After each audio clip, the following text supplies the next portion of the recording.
சென்னையின் மாபெரும் திட்டத்தை கைப்பற்ற 3 நிறுவனங்கள் போட்டி. வெல்வது யார்? தமிழ்நாட்டின் தலைநகரான சென்னையின் போக்குவரத்து துறை தலைகீழாக மாற்றும் முக்கியமான எலக்ட்ரிக் பஸ் திட்டம் எப்பொழுது செயல்பாட்டுக்கு வரும் என மக்கள் பலரும் எதிர்பார்த்து கொண்டிருக்கின்றனர். பெங்களூரு உட்பட நாட்டின் முக்கியமான நகரங்களில் எலக்ட்ரிக் பஸ் பயன்பாடு மிகப்பெரிய அளவில் விரிவாக்கம் செய்யப்பட்டுள்ள வேளையில் தற்போது சென்னையில் விஸ்வரூபம் எடுத்துள்ளது. சென்னை மாநகர போக்குவரத்து கழகம் உலக வங்கி உதவியுடன் புதிய மின்சார பேருந்து திட்டத்தை அறிமுகப்படுத்த உள்ளது. இந்த திட்டத்தின் கீழ் குறைந்த தரைத்தள உயரம் கொண்ட 500 மின்சார பேருந்துகளை கொள்முதல் செய்வதற்கான ஒப்பந்தம் அண்மையில் வெளியிடப்பட்டது. இந்த திட்டத்தை கைப்பற்ற சென்னை நிறுவனம் ஒன்று உட்பட மொத்தம் 3 நிறுவனங்கள் போட்டி போடுகிறது. இந்த 500 பேருந்துகள் சென்னையில் கிராஸ் காஸ்ட் கான்ட்ராக்ட் என்ற முறையில் இயங்கப்பட உள்ளது. அதாவது இதில் போட்டி போடும் நிறுவனம் 500 பேருந்துகளை வாங்கி அதை பயன்பாட்டுக்கு கொண்டு வந்து இயங்கி மெயின்டைன் செய்யப்பட வேண்டும். இந்த மாபெரும் ஒப்பந்தத்தை பெற 3 நிறுவனங்கள் போட்டியில் கலந்து கொண்டுள்ளன. அவை மகாராஷ்டிராவை சேர்ந்த aero eagle automobiles private limited, சென்னையை சேர்ந்த OHM global mobility private limited மற்றும் தெலுங்கானாவை சேர்ந்த EV டிரான்ஸ் பிரைவேட் லிமிடெட் ஆகும்.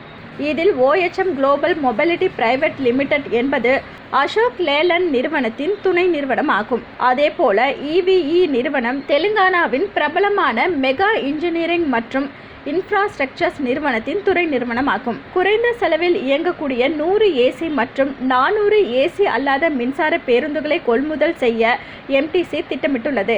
இந்த ஒப்பந்தத்திற்கான விவரங்கள் ஜூன் 26ஆம் தேதி திறக்கப்பட்டுள்ளன. தற்போது அரசு திட்டமிட்டபடி நடந்தால் இந்த ஒப்பந்தம் ஆகஸ்ட் மாத இறுதியில் அல்லது செப்டம்பர் மாத தொடக்கத்தில் வழங்கப்படும்.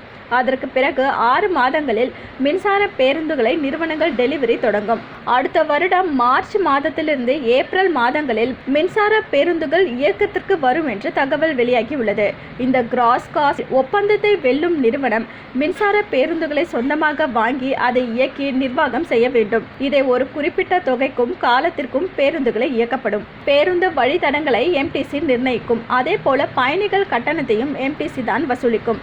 இந்த திட்டத்தின் மொத்த செலவு சுமார் 959 கோடி ரூபாய் ஆகும். இதில் 70% தொகையை உலக வங்கி வழங்குகிறது. எஞ்சியுள்ள தொகையை மாநில அரசு அளிக்கிறது. என்ன வியூவர்ஸ், இது போல பல இன்ட்ரெஸ்டிங்கான நியூஸை தெரிஞ்சுக்கணுமா? அலோ சிட்டி டிவியை லைக் பண்ணுங்க, ஷேர் பண்ணுங்க, மறக்காம சப்ஸ்கிரைப் பண்ணுங்க.